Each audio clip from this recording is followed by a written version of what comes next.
گفتگو آج کی کچھ اس طرح سے ہے کہ حضور نبی کریم صلی اللہ علیہ وآلہ وسلم نے ارشاد فرمایا ہے کہ مسلمان کے آپس میں ان کے کچھ حقوق ہیں، اور ان حقوق میں سے ایک حق جو ہے وہ یہ بھی ہے کہ جب ایک مسلمان بھائی فوت ہو جائے تو دوسرے مسلمان کو چاہیے کہ اس کا جنازہ پڑھے۔ ہمارے ہاں جنازے کا کانسیپٹ بھی ایک رسم رواج کی طرح ہو گیا۔ عموماً آپ نے دیکھا ہوگا کہ ہم لوگ جاتے ہیں اور جس بندے کی فوتگی ہوئی ہوتی ہے اسے تو بیچارے کو ہوش ہی نہیں ہوتا، وہ رو رہا ہوتا ہے، پریشان، سارے اسے جپھی ڈال کے مل کے جاتے ہیں۔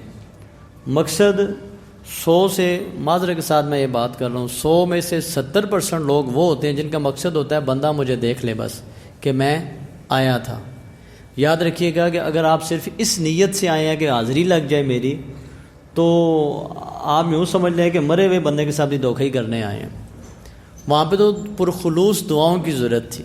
وہ بندہ دنیا سے چلا گیا، آپ صلی اللہ علیہ وسلم نے بتائی تھی یہ بات کہ پرخلوص اللہ پاک کے سامنے دعا جب کی جاتی ہے تو اللہ تعالیٰ اس میت کی مغفرت فرماتے ہیں، اس کے لیے آپ دعا کر رہے ہوتے ہیں۔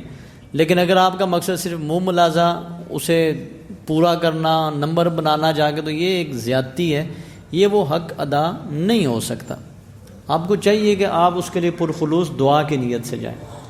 آپ کو چاہیے کہ آپ اس نیت سے جائیں کہ اس کی بخشش ہو۔ آپ کو چاہیے کہ آپ صرف اسے جنازے کی حد تک نہ رہیں، بلکہ آپ قبرستان جائیں اور 2 کی رات کا جو مکمل ثواب ہے وہ مکمل ثواب حاصل کر کے آئیں۔ قبرستان جائیں، جب اس میت کو اتارا جاتا ہے، سوال و جواب کا سلسلہ شروع ہوتا ہے، اس وقت دعا کی اس کو اشد ضرورت ہوتی ہے۔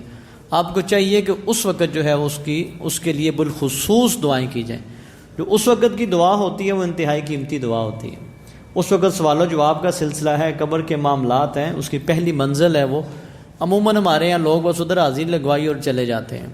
آخری بات درس کی ہے کہ ایک مسئلہ ایک نکال دیا گیا، گنجائش دے دی گئی ہے کہ جو ہی سلام پھرے دعا کر لیجئے، حالانکہ آپ صلی اللہ علیہ وسلم سے اس وقت دعا کا ثبوت نہیں ملتا۔ چونکہ اس وقت لوگ دعا کر کے بھاگنا ہوتا ہے، بھاگ جاتے ہیں، مولوی صاحب بھی گنجائش دے دیتے ہیں، تو لوگ جو ہے وہ اس پہ عمل کر لیتے ہیں، اور وہ جو دعا کا وقت ہوتا ہے موقع اس پہ نہیں جاتے لوگ۔ معذرت کے ساتھ یہ بات ہے کہ اس وقت کی دعا کی بجائے، اس رسم کو پورا کرنے کی بجائے، آپ جب قبرستان میں میت پہنچے اسے دفنا دیے جائے، اس وقت اس کے لیے دعا کریں۔ یہ انتہائی ضروری ہے۔ اور اس کے علاوہ بھی جب بھی دعا کے لیے ہاتھ اٹھائیں، کوشش کیا کریں جتنے مسلمان اس دنیا سے جا چکے ہیں سب کے لیے دعا کیا کریں۔ اور جب بھی قبرستان بھی آپ جائیں تو سارے مسلمانوں کے لیے دعا ہمیں کرنی چاہیے۔ یہ ایک حق ہے ایک مسلمان کے، ایک مسلمان پہ، ہمیں اس کی ادائیگی کرنی چاہیے۔ اللہ تعالیٰ عمل کی توفیق عطا فرمائے۔